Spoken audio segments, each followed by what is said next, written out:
All right, welcome back to Auto Off Topic. Hey, Brad.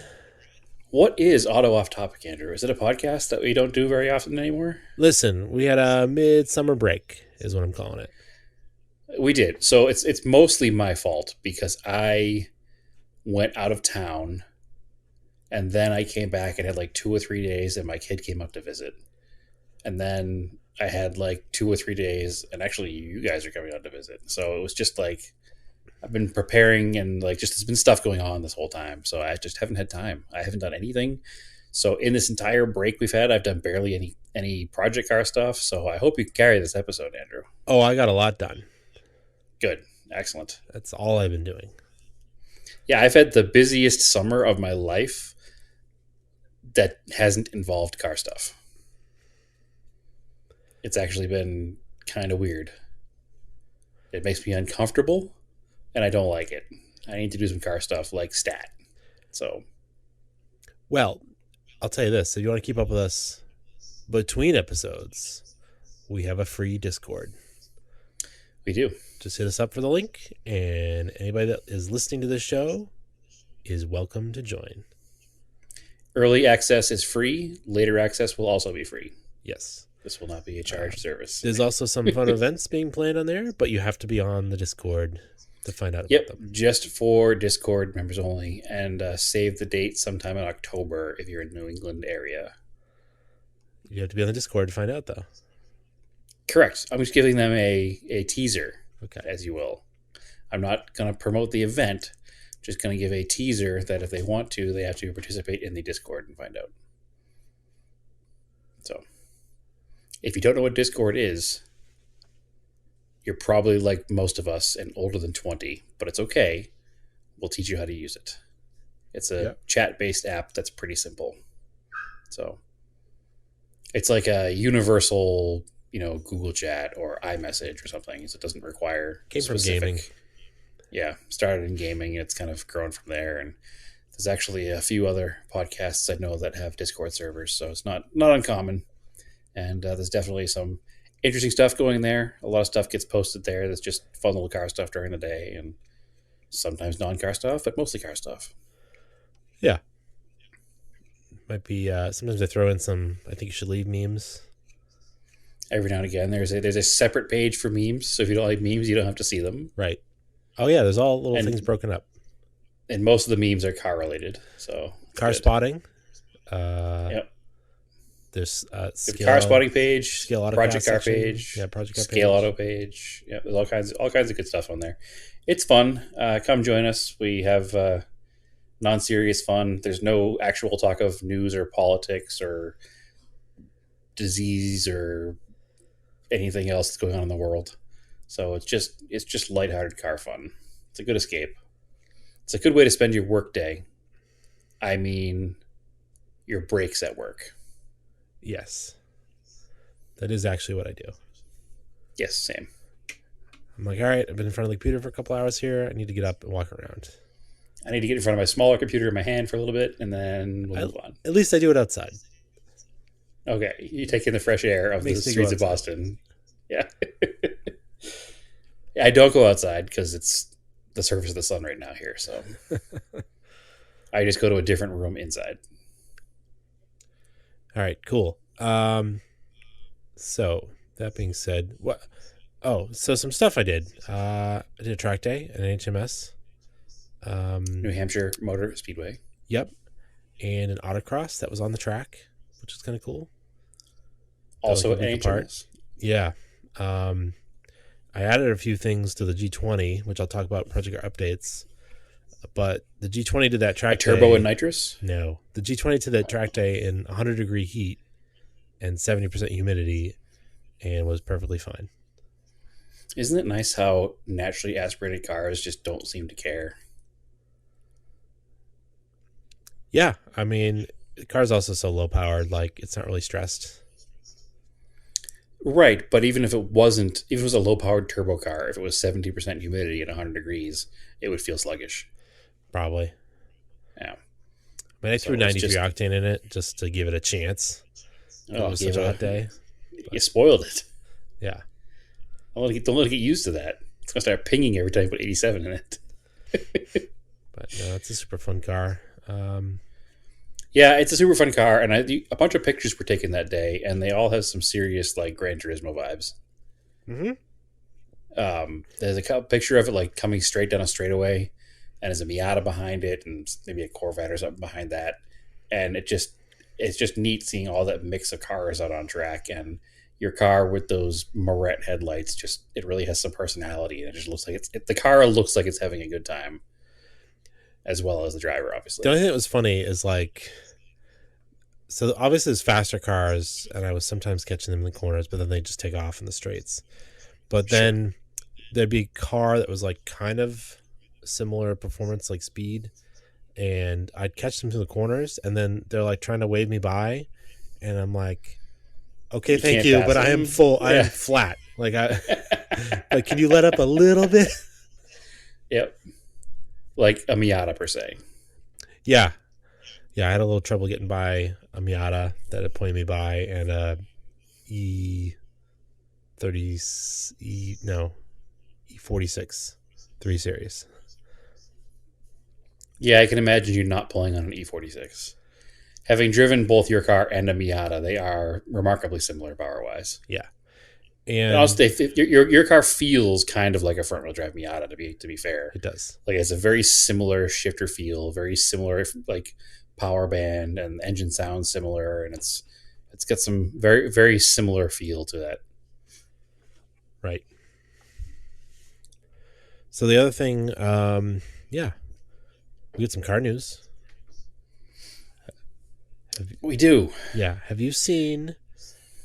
It's been all over the news, like the regular news, because, you know, it's like sensational. Like there's viral videos showing you how to steal Hyundais and Kias. I guess in like Milwaukee, like it's a real big problem because there's some like YouTube channel that like just, which is another problem. Like, why is YouTube allowed to show this? People just stealing these things and joyriding them. But apparently, Is it if you've got a every Hyundai or Kia Hyundai? with a regular key, Okay? there's a certain range that does not have immobilizers.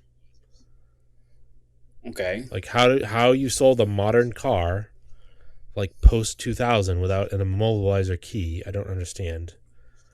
I feel like a lot of cars don't have immobilizers. Almost every car I've ever owned post 2000 has a immobilizer key. Like at least from like 05.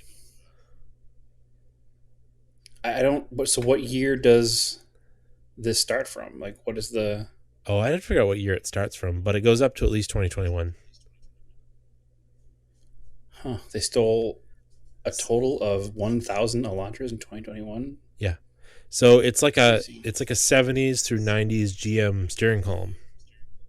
Right? Yeah, that people just learned how to do without YouTube.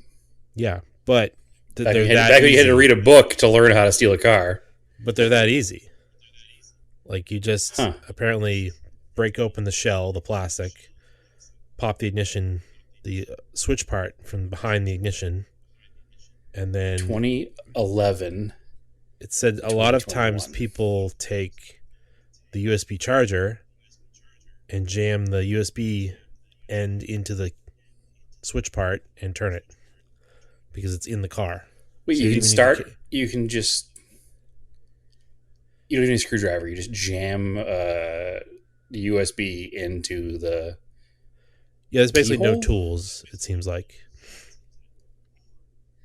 So Not the we keyhole. have a 2011. Not the keyhole, you're breaking off the electric switch part off the back of it, Okay. which is like any of my early cars that are non-immobilizer cars you could do, but it's not super easy because stuff's kind of buried. But apparently these are very easy. Huh. I have not heard this yet. I haven't been watching the news apparently. Because we have a 2011 Hyundai. Oh yeah, I'm sure it's a thing in Phoenix, such a big metropolitan area. Well, in Milwaukee, Wisconsin, there's a gang out there called the Kia Boys, and they post Yep. videos of themselves stealing the cars on social media. Yep. Cool. Well, this is a good new thing to worry about. Yeah. So guess what the fix is? A club. Yeah, good old school Oh. club. That was a joke. It's really a club.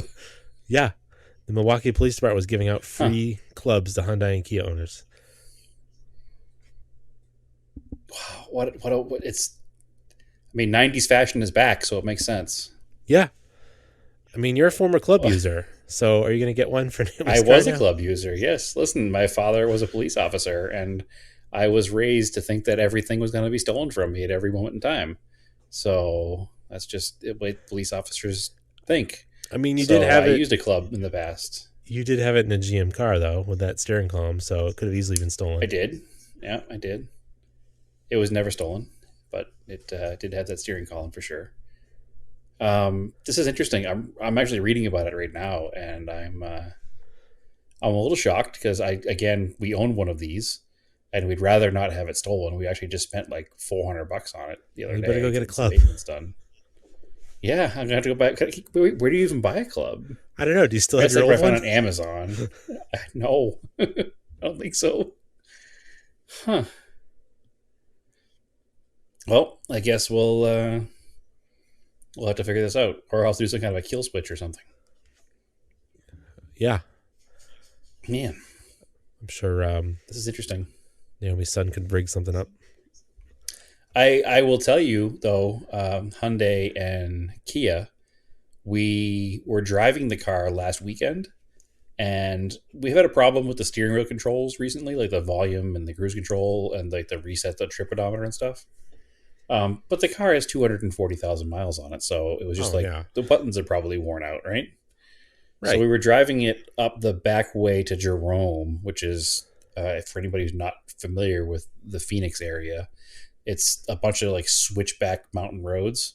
You know, my kid was in town and we were taking her on all the touristy stuff. So we went to Jerome because they have, the ghost tours and the whole, it's like Oh, old it's a fun ghost ride up mining there. town. And it's a fun ride up there. But halfway up the mountain, the airbag light came on. I was like, huh. So now I'm like, well, all the steering wheel controls went out first, and then the airbag light went on. I bet this car Ooh, needs a clock spring. yeah. I bet that's not cheap. So we started looking into it, and I could buy one fairly inexpensively, brand new from Hyundai. So I ordered one. And then I guess she must have Googled it later on, and Hyundai extended the warranty on clock springs in all 11 through 15 Sonatas and Elantras Oh, there you go. to 15 years. Oh, So we got a free clock spring in our 240,000 mile 2011 Hyundai Sonata. So I'm pretty impressed with that. So when it was in the shop, we had them do, a bunch of services while it was there, just because it was there, and try to get another, 100,000 miles out of this thing. But new clock springs in there, the steering wheel controls work, and the airbag lights out. So it definitely had exactly what was going on with the car. So, and there must have been something like really, really weird going on with the clock spring, because I always hated driving this car because the steering wheel always felt weird to me, and now it seems to work better. Hmm. So I know that there's tension on clock springs, and actually there's a range of tension that makes it where it's good and not good. So I wonder if there was just something been wrong with this car since I've been driving it, and now I'm like, oh, it's fine. I mean, it's not an enthusiast car by any means, but it's a good car. She's owned it since it had 3,000 miles on it.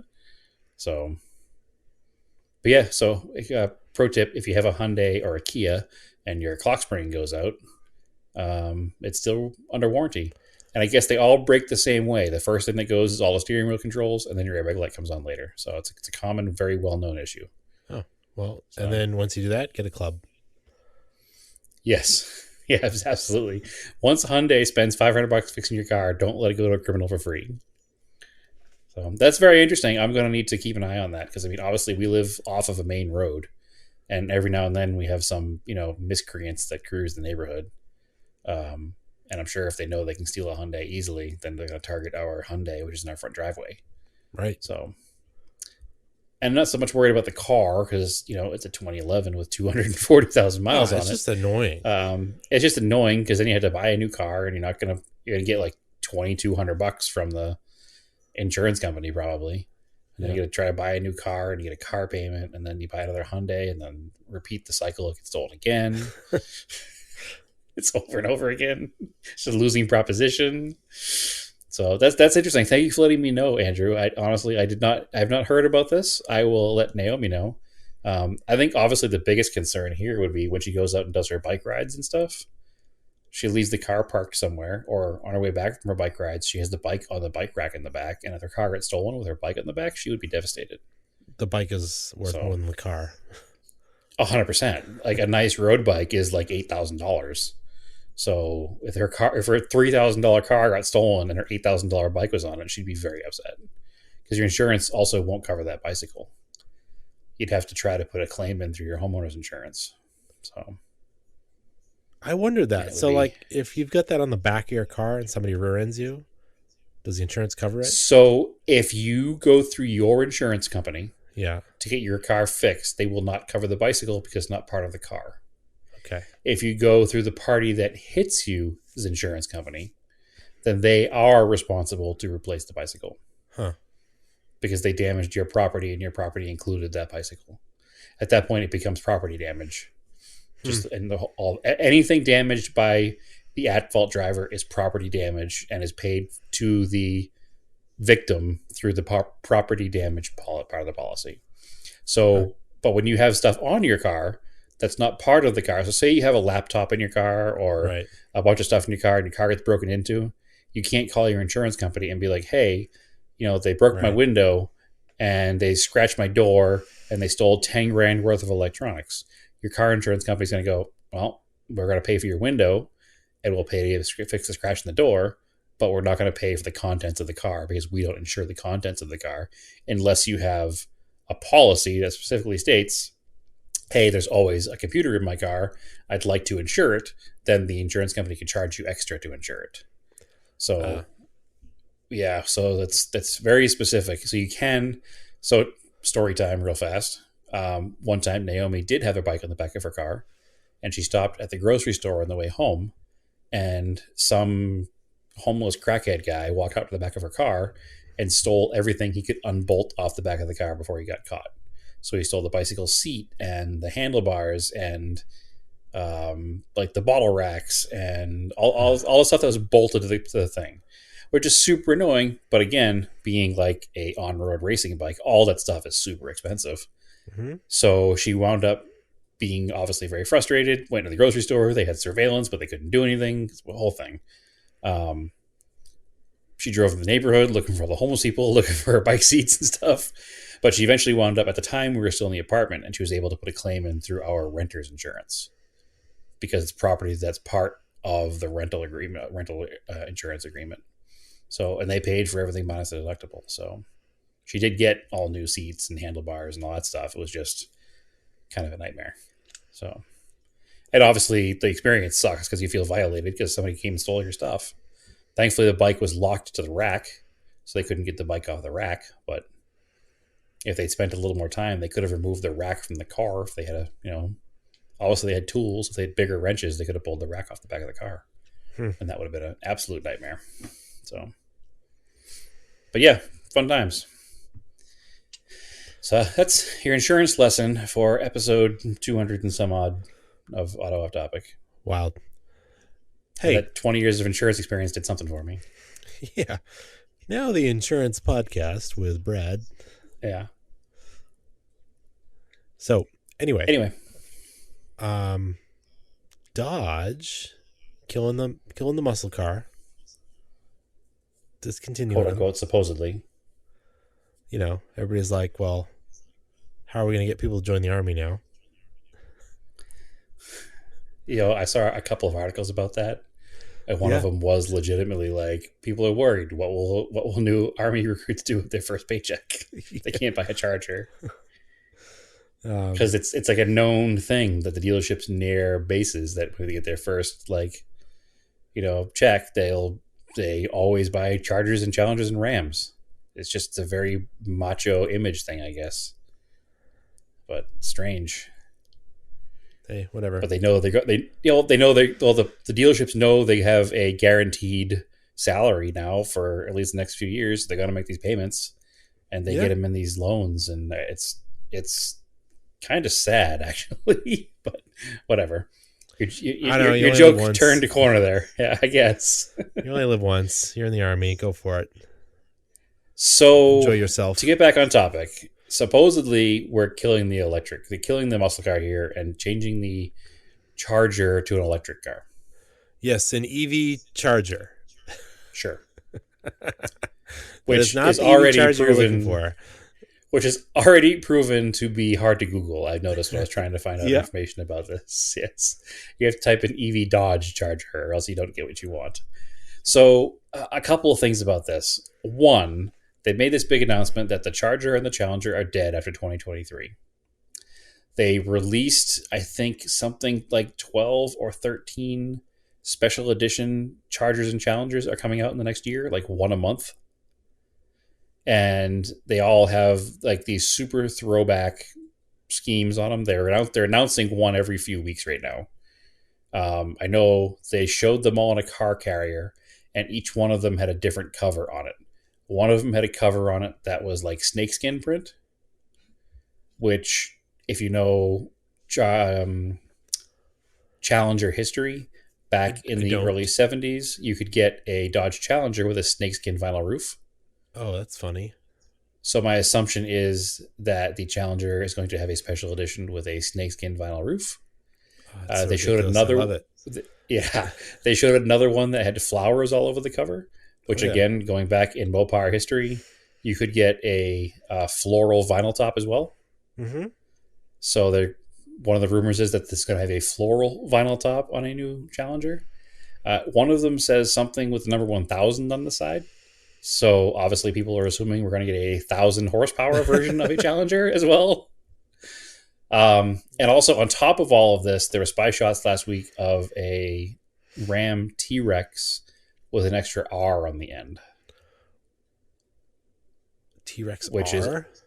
Which is obviously their answer to the Raptorer. Will be the T-Rexer.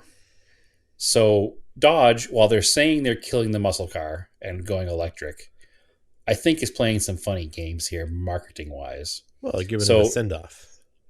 But you know what also happens when you have electric cars? Your average fuel mileage goes up tremendously.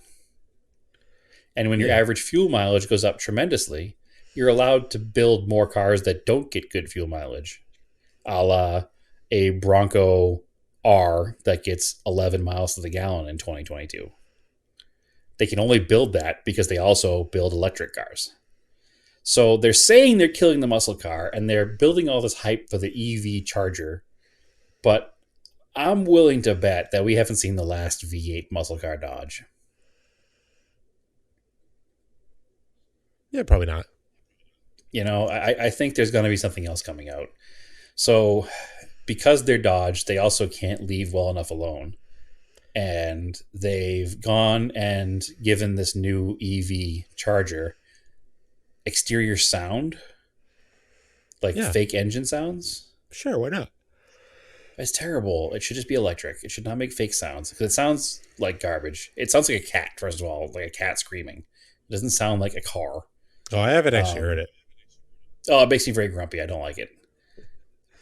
Because you know Charger owners, and they're all obnoxious human beings. I'm sorry if you own a Charger, listen to this podcast. They all have Halo headlights and Halo headlights and burble tunes and neons and Lamborghini doors. And I'm just speaking of the ones I see at like the Saturday night car events. So you know if you give this loud exterior speaker, which they say is 120 decibels. Whoa. Right. Why are you giving 120 decibels of sound to an electric car? Like, I got a deal. Let's take an electric car and let's make it obnoxious as possible. I don't like it. I mean, they're kind of, a lot of them are too quiet in a parking lot. It's kind of weird. Sure. But there's a limit in between too quiet and 120 decibels. And it's probably somewhere around like 75. Whatever that noise that Teslas make when they're in reverse is really weird. It's dumb. It's super annoying. They're all annoying. I'd rather they just be quiet and run people over. Ethereal sound, like what is happening? Yeah, it's dumb. I'd rather they just be quiet and people get run over. Pay attention, get out of your phone, look at the cars moving around. I think it's the Hyundai. The Hyundai, I like the sound it makes when it goes in reverse. It's like I haven't noticed one yet. yet. Like a pleasant chime. I haven't noticed one yet. I remember way back in the day on the TV show The Office in the early 2000s, there was they called the Prius a silent killer. So Yeah. this problem goes back. Anyway, I'm a little grumpy about the car. Not because it exists. Like, I'm totally on board with electric cars. They're fine. I don't You care. wish Dodge is coming out with the Mitsubishi Challenger Special Edition. I don't, actually. Although we did have a conversation at work about this car, and one of my coworkers put up a picture and said, "That's not a Charger. This is a Charger," and put a picture of a 68 Charger. And I said, "Well, that's not a Charger. This is a Charger." And I put up a picture of an 82 Charger Shelby GLH. So, anyway, and then I was probably told to stop. But beside the point. No, I'm not mad about the name. I don't care about the name. What makes me mad? Charger's the perfect EV name. Charger's a great EV name. Absolutely, it's perfect. I don't understand why they wouldn't use it. But my issue is with the concept car process in general in 2022. Because we're dealing with lowest common denominator in like internet stories, the car gets shared 100,000 times in everywhere, a million times everywhere. And everybody's like, OMG, did you see the new Charger? Like, no, nobody's seen the new Charger yet. We've seen the concept version of the new Charger. It's not a new Charger. It's a concept car. The new car is not going to look exactly like that. If we're lucky, it'll look half like that. Maybe it will look like that, but probably not. It certainly won't have the 23-inch wheels with 25 series tires. And hopefully it won't have a 120 decibel exterior speaker for the sounds of it driving away. That seems to me louder than a current V8 Charger. So I don't like that process. That being said, I put up this dumb post on Instagram today. In my stories, not an actual post. It just said basically that. Where I said, everybody relax. It's not going to be like this. If we're lucky, it's going to look like a 2012 Dart. Like, it doesn't matter. So I said, this won't be built. On the off chance it is, it'll look more like a 2012 Dart than anything else, or something equally awful. Stop pretending it'll exist just like this. So I get a random message from this dude, right? And his words say, I'm glad you know everything. You're such a hater, Brad. Right. Grumpy old man. Hater. Whatever. He says, I'm glad you know everything. And I'm like, oh, okay. I did kind of come out there kind of hard on it. So maybe I'll accept this guy's message. I do follow him, so it's fine. I don't know who he is. So I was like, no, I don't know everything. I was tired of the hype around concept cars. They're just concepts. And he goes, well, concepts serve a purpose. Let's just wait and see what happens. And then I said, agreed. They are a test bed for opinion and for, probably some technology. And anyway, I talked about my whole point that I just kind of made. So then I decided to look at this guy's profile and see who this guy is who's talking to me. Do you have any guesses of who this guy is? He's somebody that works for Chrysler. Not only does he work for Chrysler, his byline is Stellantis, Dodge, and Ram Senior Creative Exterior Designer. Oh. So the gentleman who drew the new Charger obviously had some opinions about my opinion. And I was like, oh, snap. So before we even got further into the conversation, yes, I had already been like, listen, I like the design. I hope it comes out like that. So I was like, whoa, I didn't realize you were actually the lead designer for Stellantis. First, let me say, like I said, it does look awesome. Good job on the styling. If it can come to production like that, I'll eat my words. And he said, thank you. And then we went back and forth all day with conversation with the lead designer for Stellantis. So, very nice guy. But what are the chances? I had no idea. Oh, that hot take blew up in your face. I had no idea. What are the chances that literally the head designer of Dodge and Ram follows my dumb little Instagram page? Like, I guess pretty good. I was like, holy, wait a second. But it was also really cool because obviously I'm usually a pretty even-keeled individual, and I'm a reasonable human being who's not an internet troll. So I have this opinion, but then we had a conversation about it afterwards. And him being the head designer for a company like Dodge and Ram, also is a normal human being. And we just had a great conversation about car styling and the history of concept cars and Harley Earl, both of our childhood heroes. And it was really cool. I mean, I would have told It him was a that fun conversation. Chrysler design peaked at the Prowler, but Probably did. But and that's one of the things I talked about was like, hey, maybe, if anybody is going to make something that looks just like a concept car, it's going to be Dodge, a la Viper and Prowler. So, but anyway, yeah, I was like, oh crap, this guy literally drew the damn car. So, anyway, I thought it was funny. what's the Banshee thing? Is that a I don't special know. edition for the Challenger? I think it's like the Hellcat. Okay. Yeah, it's gonna be. They're saying like 800 and something horsepower Cool. EV. Yeah. The other thing Mopar came out with today, which is cracking me up. Oh, it came out yesterday, I think, whatever day it was, 2 days ago, is the Dodge Hornet. Okay. So that's a little SUV thing. It's based on the Alpha Tola something, Tolmos. Oh, great. It's based on some little Alpha thing. So it's a little And Italian, then it'll be terrible.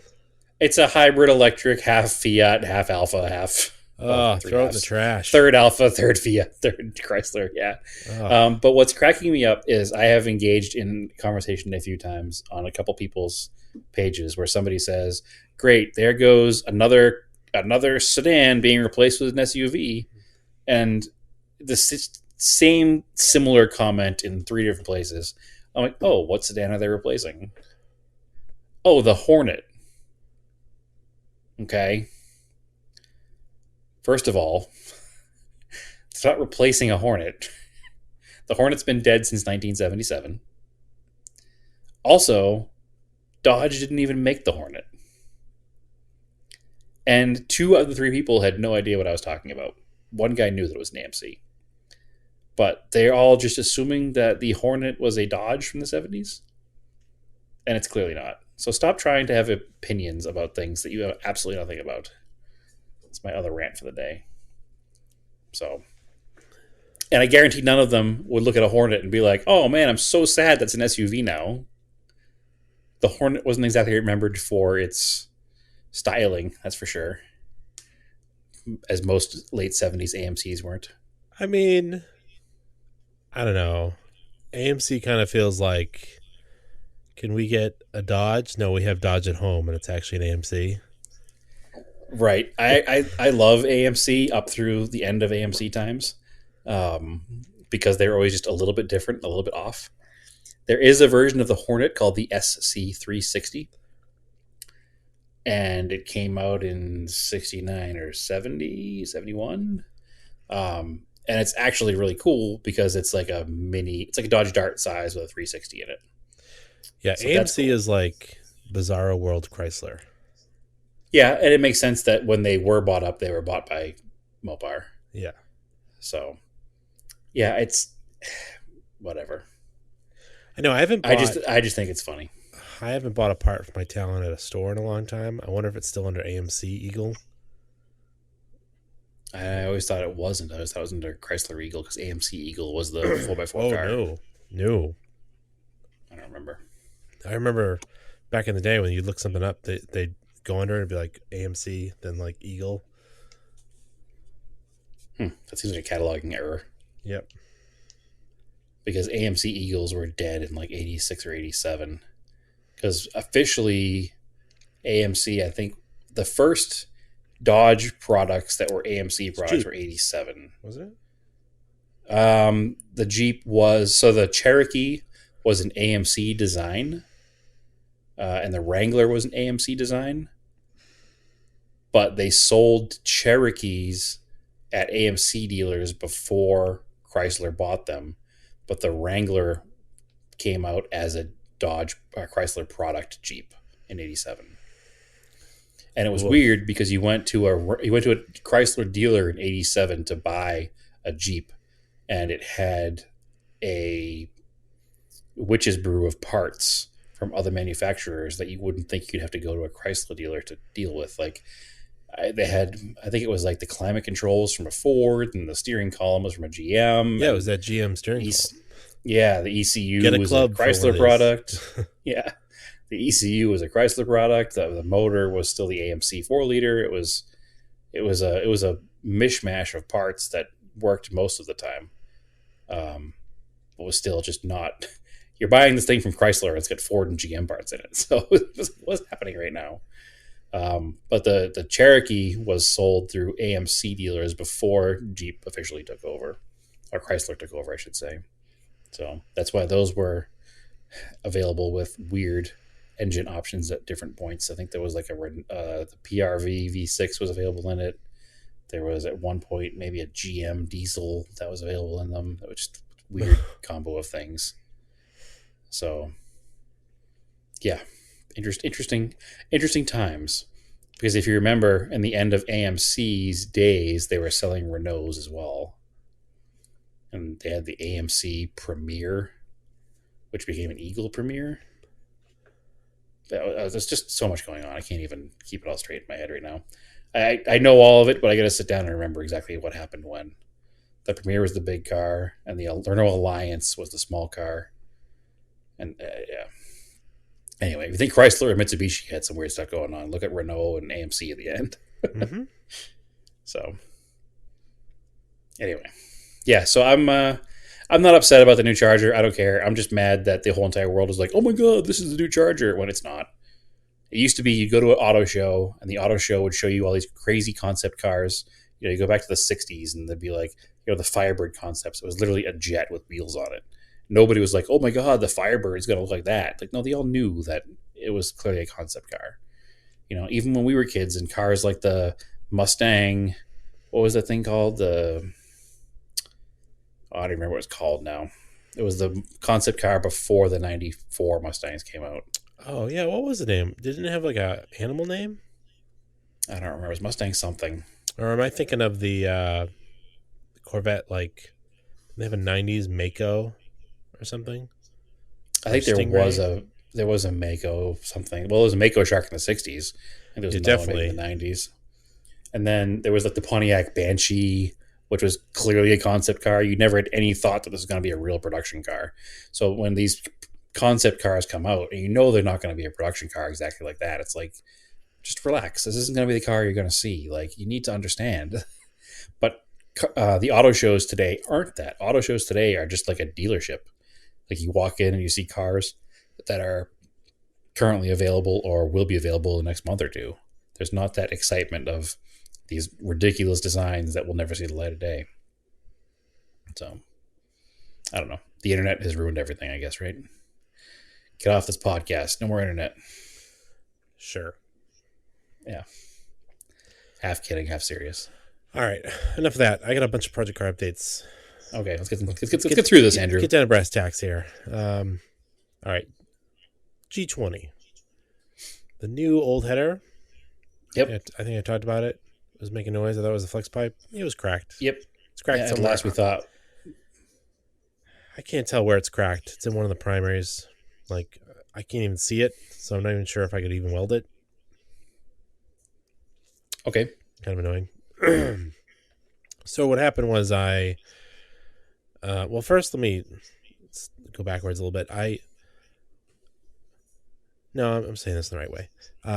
So I bit the bullet and I ordered Fujitsu stainless 3-piece header from Japan. Okay. Overnight? Way better. Not quite overnight. 3 or 4 days. Shipping from Japan blows my mind. The overnight shipping from Japan thing's a joke, but man, it almost is overnight. Oh, DHL is... It takes me less time to get stuff from Japan than it does from Boston. DHL is really good with shipping from Japan. So my dad helped me with it. We had a way easier time getting this one in. I didn't have to wrestle with it. And he just because it's designed for the car. Yeah, big difference. And It's 3 pieces too. So you've got the manifold header. It's a 4-2-1. So the two prime. So you have the 4 primaries. They go into 2 primaries. That's under the engine, and then a pipe at the back, which is the single. Like the two wouldn't be primaries. It'd be like a collector. They're secondaries. Yeah, or Did I secondaries. say primaries? You said 4 primaries to 2 primaries. So I meant to say secondaries. Yeah, I think the word in header speak is collector. Secondaries. Is it? Yeah. The collector is where the pipes merge. Right. So it merges from 4 to... Oh, okay. Yeah. Yeah. I'm not looking at it in front of me, so I see what you're saying. Yeah. Yeah, it's a beautiful piece, like the way it's made. It's all 3 or 4 stainless, TIG welded. They basically hand make them in Japan in the shadow of Mount Fuji. Right. Hattori Hanzo steel. Yeah, like no joke though. They use Japanese steel. Like there's a really good Speedhunters article on going to the factory. They purposely do not use like Chinese steel. It's Japanese steel. Interesting.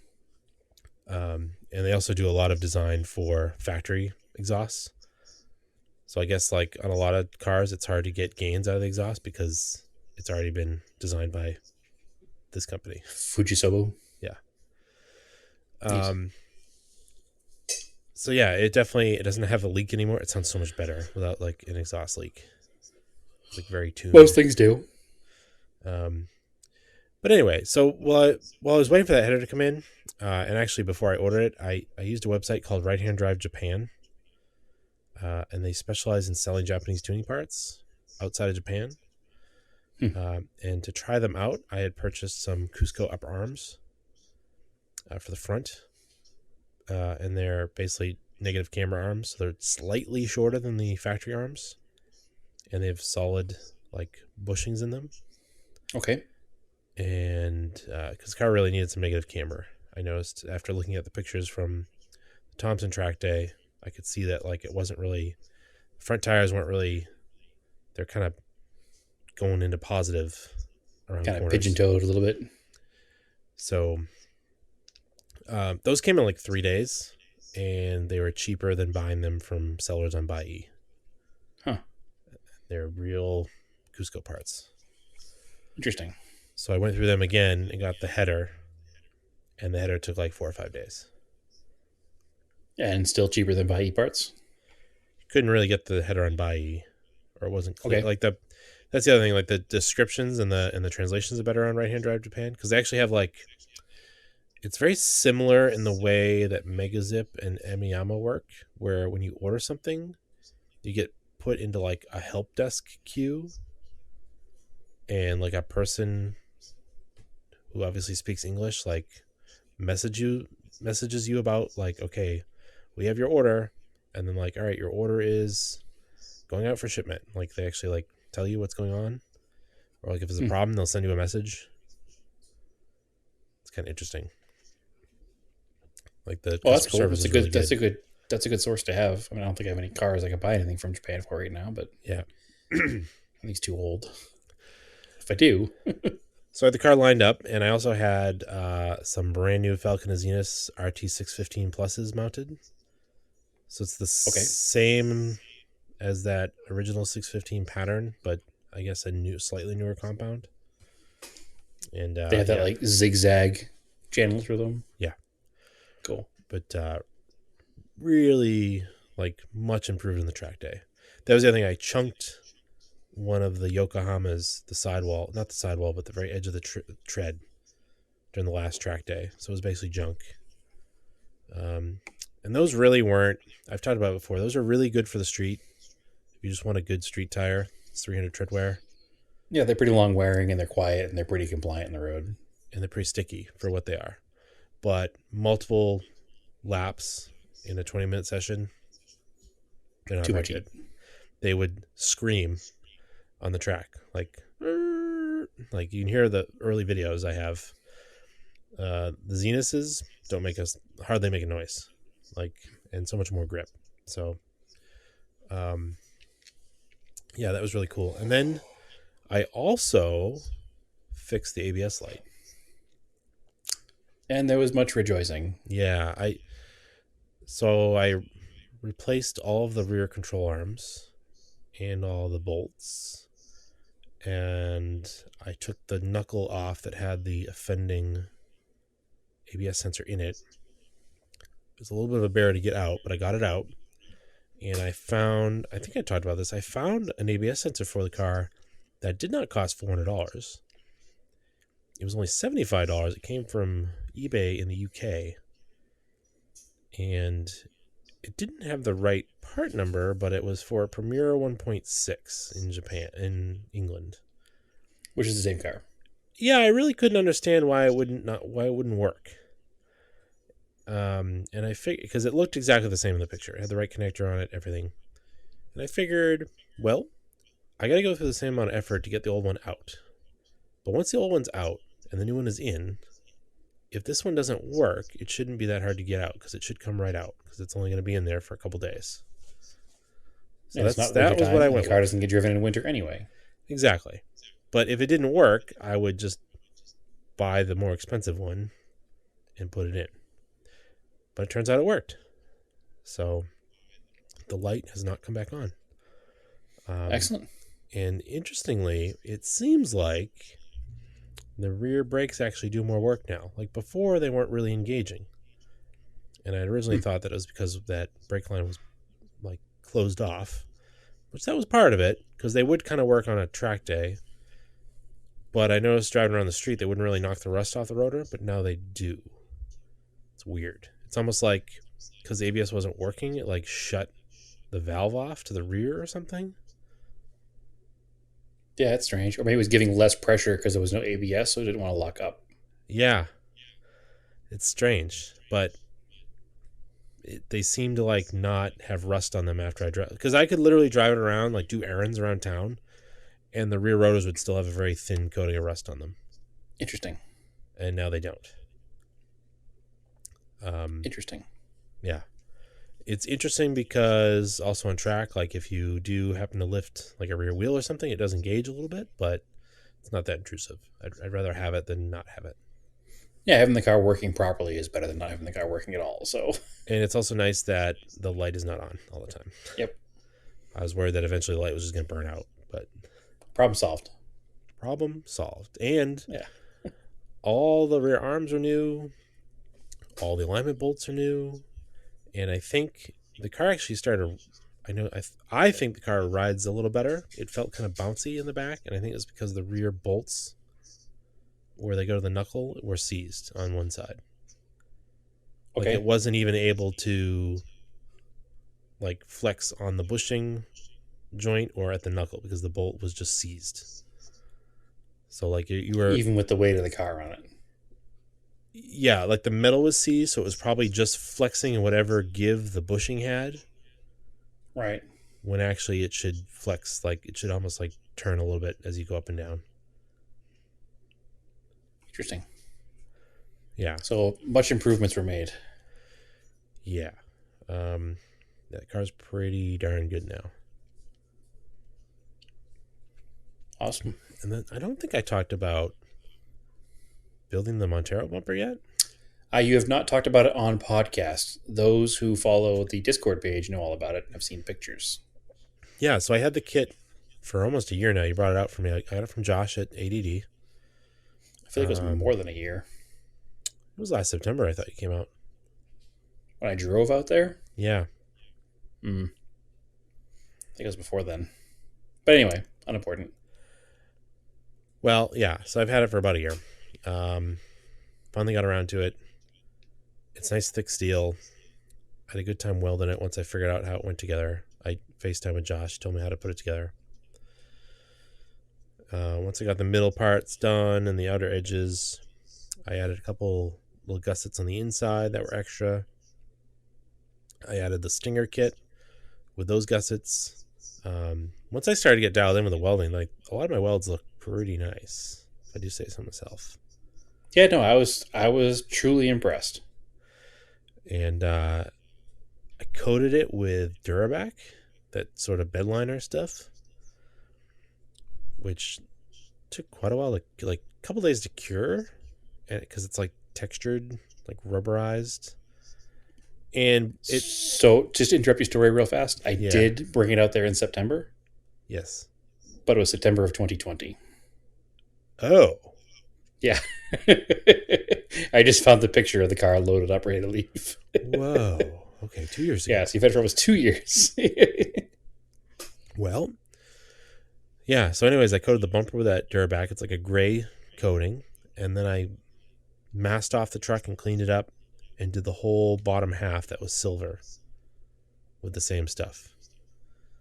And then Okay. the back bumper on the driver's corner was pushed in, so I adjusted it out and then was able to push the plastic part of the bumper out with some heat and a little force. It looks decent.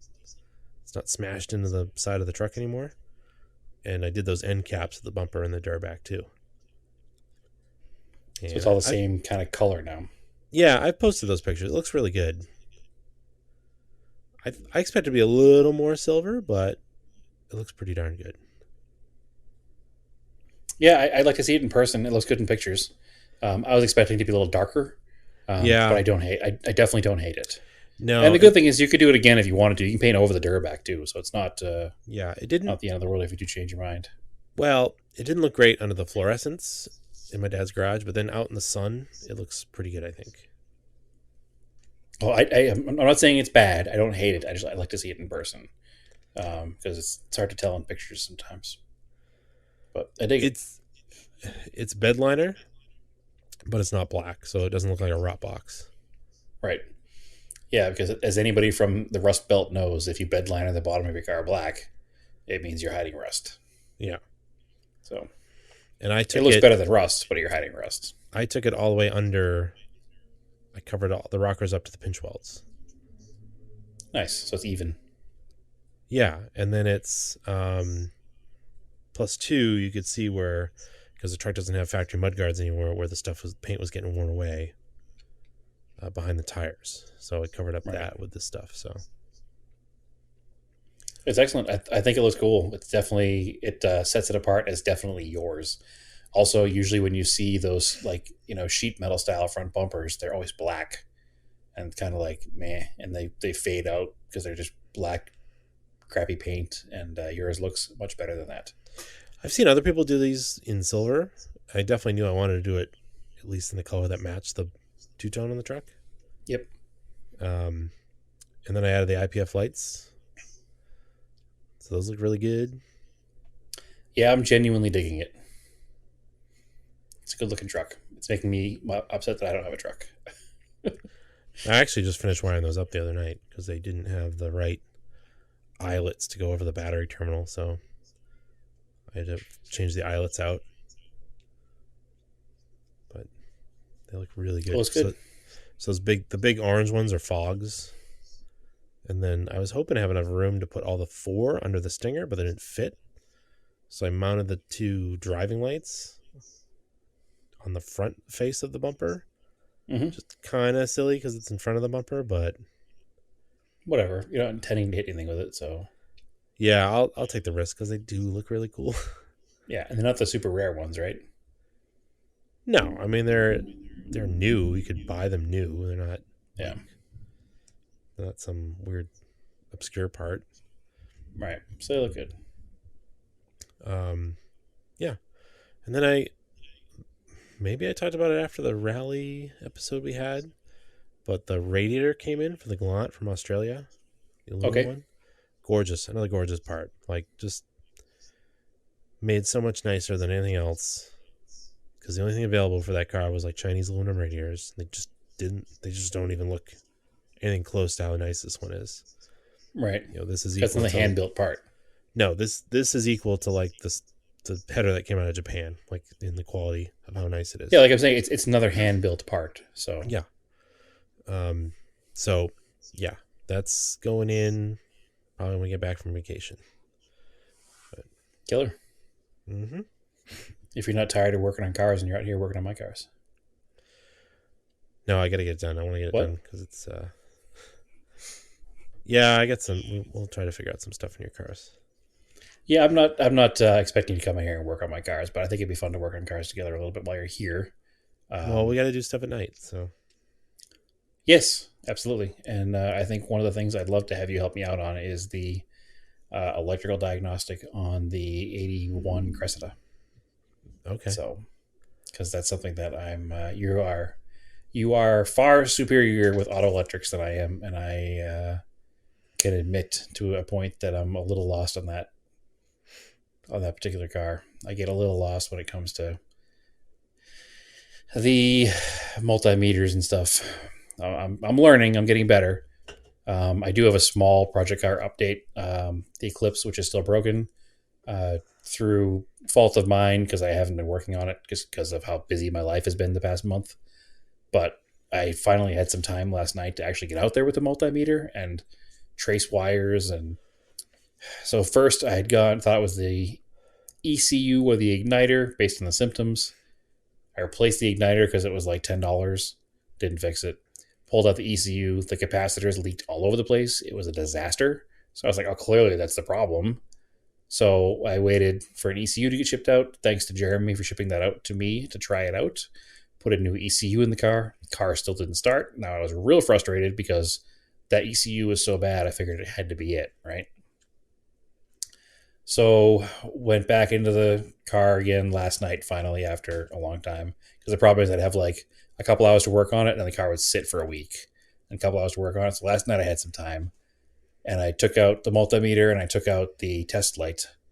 And I started at the coil and I tested the coil with the multimeter to make sure all of the, the ranges were in spec and everything was good, and it was.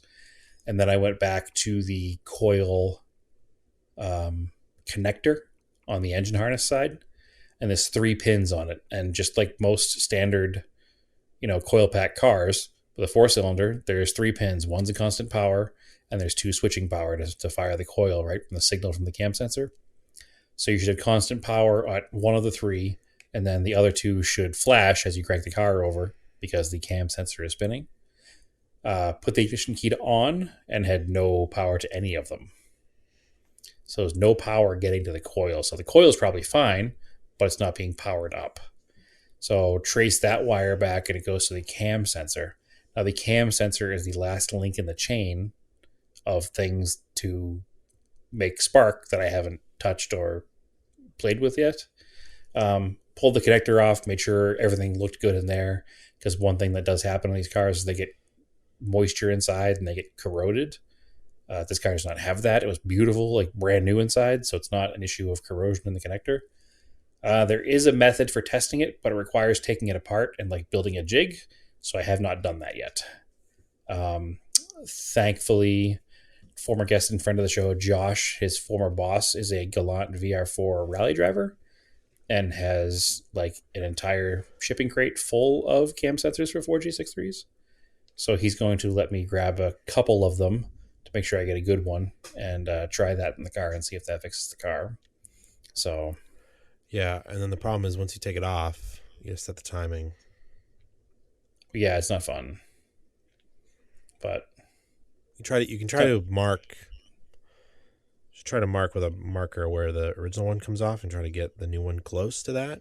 Yeah, I'm sure I'll be doing that. And actually, you'll be here while I'm doing that, and you're experienced with this, so you can maybe give me a hand with that too. That shouldn't take too long. So unfortunately, Keith is on vacation until Saturday, which I can't get the part till Saturday, but it's only 2 days away, so I'll be patient. Mm-hmm. So I'm antsy to get the car back on the road because it's my daily driver. I miss driving it, so I would like to get it back running again instead of using other cars and borrowing the potentially stolen all the time Hyundai. Thankfully, I work in a good neighborhood. Jeez, now I know that. Why don't you steal it? I don't have to steal it. I have keys. I do steal it 3 days a week. She works from home, so I take the Hyundai to work when the Eclipse is broken. So anyway, and then after that's done, I got to sit down and figure out an actual plan for cars because I was doing very well, but I'm at a point now where there's too many of them around. So it is what it is. I was trying really hard, and what happened, honestly, Andrew, is I got rid of the Volkswagen, and unfortunately the untimely death of the Saab. And I bought that Honda Civic because it was a good running car and it was just a simple commuter. And then the Civic died. I was like, all right, I'll just try to fix that. And I spent some time fixing that. And then the Eclipse died. And then the Civic's dead and the Eclipse is dead. It's like, well, now I feel like a dummy because now I have a dead Eclipse, a dead Civic, a dead Cressida, and a dead Toyota pickup truck. So it snowballed in like a 1 month time of having, one or two projects to having a yard full of projects again, which I guess is something that can be expected. Deal, don't buy it. But there was a plan with it. Like the reason was to buy it so that I wasn't going to be piling miles in the Eclipse, because at the time I was doing 64 miles a day commuting in the Eclipse.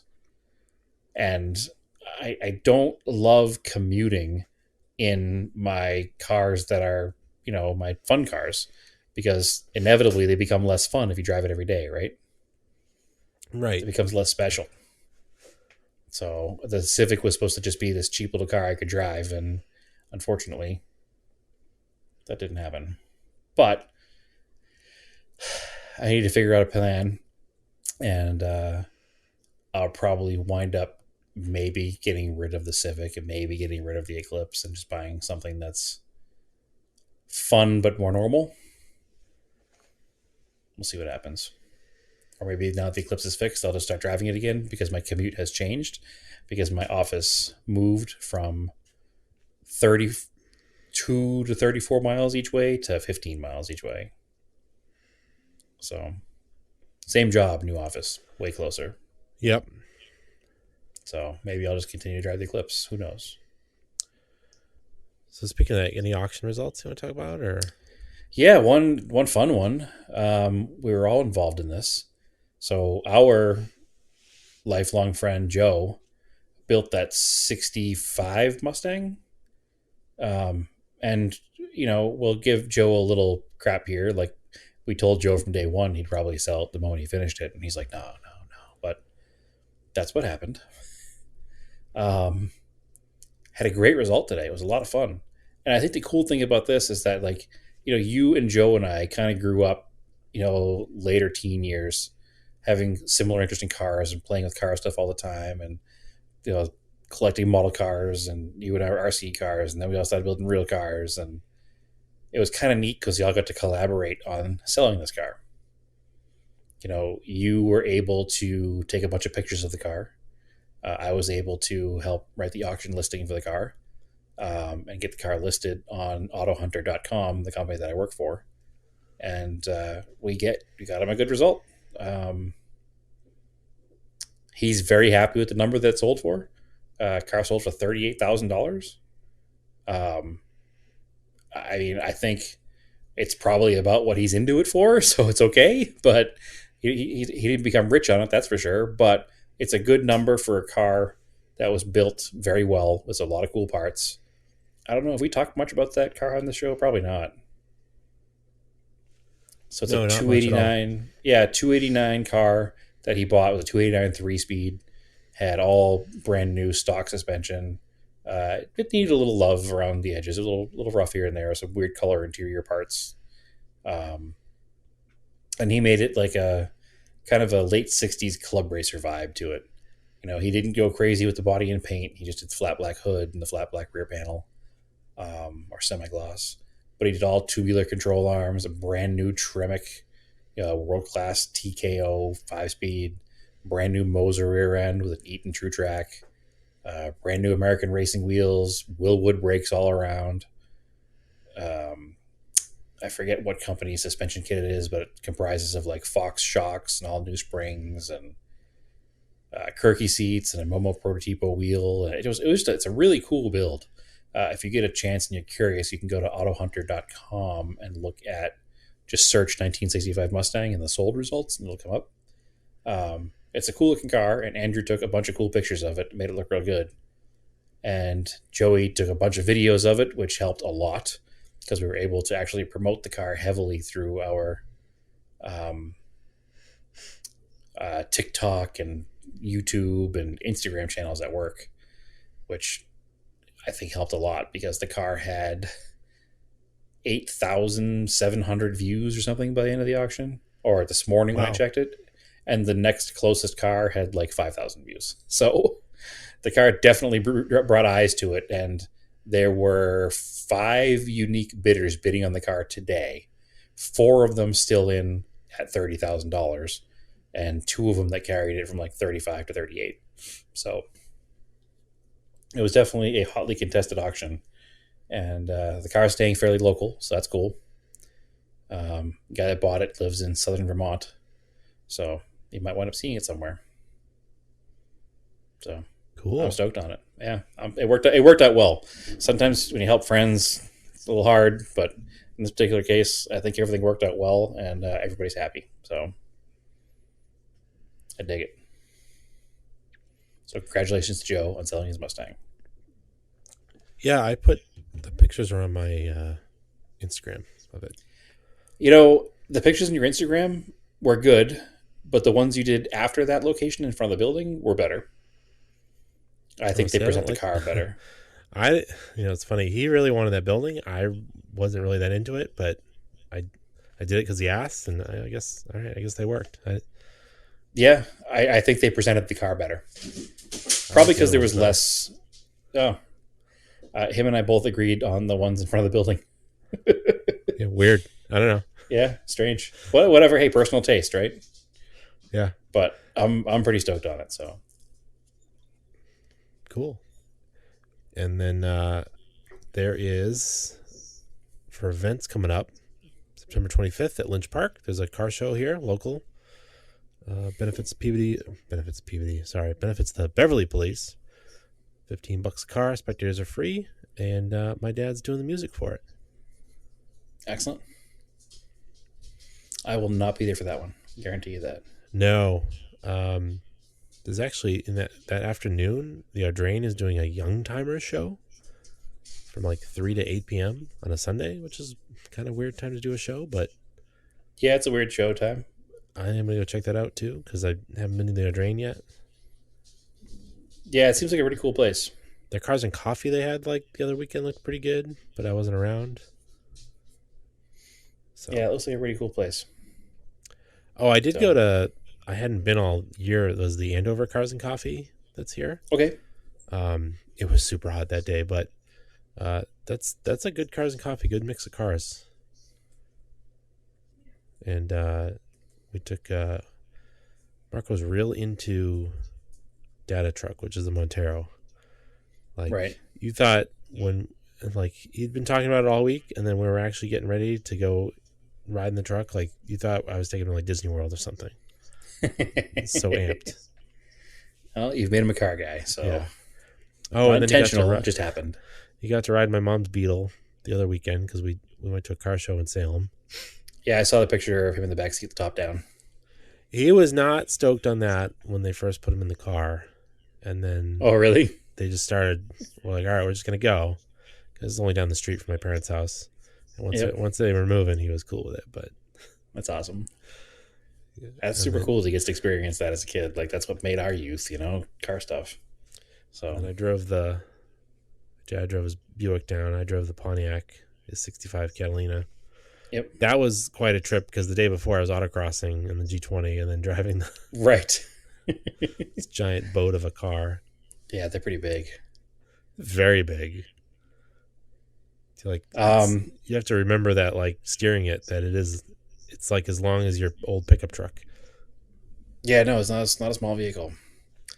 Events coming up out here. I like to promote this one because it's run by some friends.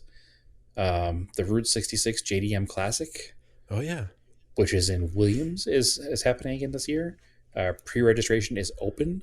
It's $45, but it benefits a good cause. The show is October 1st, a Saturday. There is pre-event stuff Friday night, so if you get a chance to get there Friday night, it's well worth it. I usually go. I have a hotel room for both nights, so I'll be there Friday through Sunday, just to kind of relax So and that's enjoy the before event. JCCS. Negative. JCCS 2022 is early this year, I think. Oh, Let me double check. it's Car Week this week. Another year, another Car Week I haven't gone to. yes, I'm a little mad about that this year, but it is what it is. JCCS this year is actually September 10th. Oh, wow. That's like So a month yeah, early. it is very early. I will not be attending the show with a car this year. It is up in the air as if I'm going to be there or not. Um, I'd like to go because I do like to at least spectate the event. I don't have a car ready to go. The Cressida would be ready to go, but it does not have air conditioning, and it's a long drive through the desert in the middle of early September It's hot still. without air conditioning. Call me a wimp. It's literally you drive through like Death Valley to get to California from here, pretty much. Like it's rough. It's not actually Death Valley, but it's the desert and it's very hot. Um, so yeah, taking I'm not taking a car out there. I'm gonna scramble to have a car ready for next year to bring that's different than the Cressida out of Sapporo because they've both been there in the past. So hopefully either the Blue Colt or the 81 Cressida will be able to go next year. So we'll see. The only thing that really bums me out about Car Week this year is that there is a Japanese specific sort of exhibit. The JAAI or whatever they're calling it. Yeah. Yeah. They've done that. This is the second time they've done that. So I don't think it'll be the last. So what's bumming me out about Car Week this year is that I have coworkers who are there, and I'm not. And they're there on the company, and I should be there on the company, and I'm not. But that's beside the point. That's an offline discussion. The yeah, I get a little cranky about Japanese car shows because you and I have both been into Japanese cars for so long Yeah. that we're like the old guys that were into punk before it was cool, like type of thing. Right. Well, JCCS has been around for a long time. It has. It does not predate our interest in old Japanese cars, but it has this the 17th year of the show, Right. which is pretty good. It's one of the originals, and the gentleman who started this is an old school enthusiast from before it was cool. I think what makes me most mad about it, and also not most mad about it, is that the cars are so expensive now. Like people are considering the GTRs are blue chip collectibles. Like they're 6-figure cars, yeah. and it's hard. Toyota 2000 GTs have never been cheap, but they're $1 million cars now. Like FDRX7s are $50,000 to $60,000. Like it's FC RX7 coupes. A nice turbo FC coupe used to be $5,000, and now they're $30,000. So there's good and bad that comes with that. It's bad because we can't just go out and buy a bunch of them anymore. It's good because theoretically that means more gets saved, I guess. Yeah. But I don't know. I just kind of miss it when it was just like, ew, why are you driving a Japanese car, you weirdo? Right. It was a little more our own thing. Yeah. There was no respect for a very long time. No, but at the same time, I also do enjoy having events to go to and having other people who are into it. And yeah, I've actually, if it wasn't for old Japanese cars out here, I would have had a harder time meeting people. And I've made a lot of friends through the community out here when I moved here. So, and then again, we drive I always like to joke, the Rodney Dangerfield of Japanese cars, which is Mitsubishi's. Yeah, I've turned the corner to being I'm a Toyota guy now. I don't know if you noticed this. Yeah. You drive a Porsche? No, I currently own a Porsche. Yeah, no, I've always said that, 15, 20 years ago when we were earlier on into our habit and hobby here, if we had just not picked Mitsubishi and picked any other brand, because all the cars cost the same then, whether it was a Datsun or a Toyota or a Mitsubishi, they were all cheap. And then somehow Toyotas and Datsuns became worth $1 million, and Mitsubishis are still the same value they were in 1999. So It is what it is. I mean, they've gotten a little bit more respect, even the Mitsubishi stuff has, and stuff like chrome bumper cars, like my Colts, have definitely appreciated. Again, not to the level of the equivalent Toyota, but they've definitely appreciated. I think I paid $1,200 for the blue Colt and $275 for the yellow Colt. So I wouldn't sell either of them for that money now. Yeah. So I am also bummed. I really wanted to go to this Grid Life Legends thing at Lime Rock Park this weekend. yep. But Instead, you have to unfortunately, hang out with me. well, it was annoying because earlier in the summer, Marco's Daycare definitely told us that they were closed the last week of August. So we were planning on that. And then like we get into June and they're like, these are the dates. And we're like, what? Those are definitely not the dates you gave us before. Like I had to go in and like change my vacation request and like, because they were doing a shutdown. So I was like, ugh. So I would have been here had they stuck with their original week. But you wouldn't have been here for the PAVS Saturday night all Japanese show, which is happening this weekend. Oh, okay. Well, that sounds fun. So it's the here's the problem. It's raining this weekend and it's car week. So a lot of people are not in town. But I have never been. This is the third or fourth. How it's happened. It's a once monthly third Saturday of the month. The Pavilions show has a special section roped off specifically for vintage Japanese cars. Cool. So that is this weekend. And so is Shakedown Saturday at 4 till 4, which is my favorite weekend at 4 till 4. So you'll at least get those events and see different cars there. Well, our listener, Steve, is going to Grid Life here. So he's going to tell us all about it in the Discord. He can report back. Because they're doing full course drifting at Lime Rock. They're doing like Grid Life, like Time Attack. Super cool. Yep. A bunch of old race cars. So it'll be similar to when we saw Grid Life at Atlanta, I think. I think a little more prestigious. Okay. A little less dirtbaggy. Okay. There's some because like Connecticut? fancy.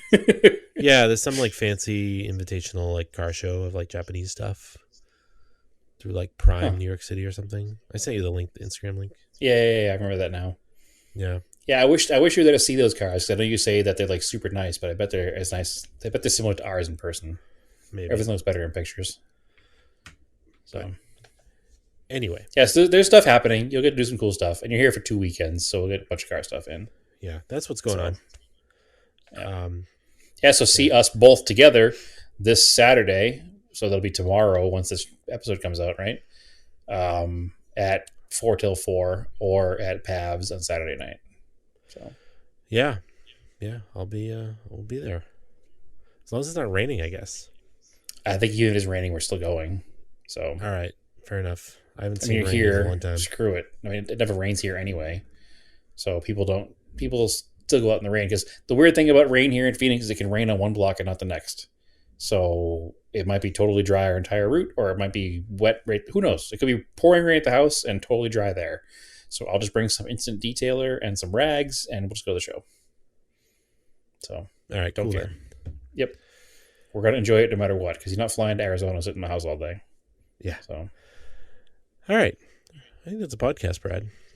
sounds like one to me. Yeah, come visit us on the Discord or message us. We'll send you a link. You can get to us on Instagram, Auto Off Topic Podcast. Sorry, Auto Off Topic. Auto Off Topic Podcast on Facebook. I am on Instagram, Race and Anger, and Twitter, Race and Anger. And Brad, where can they find you? They can find me on Instagram at TSISS350. They can also find us on Instagram at our Scale Autocast page.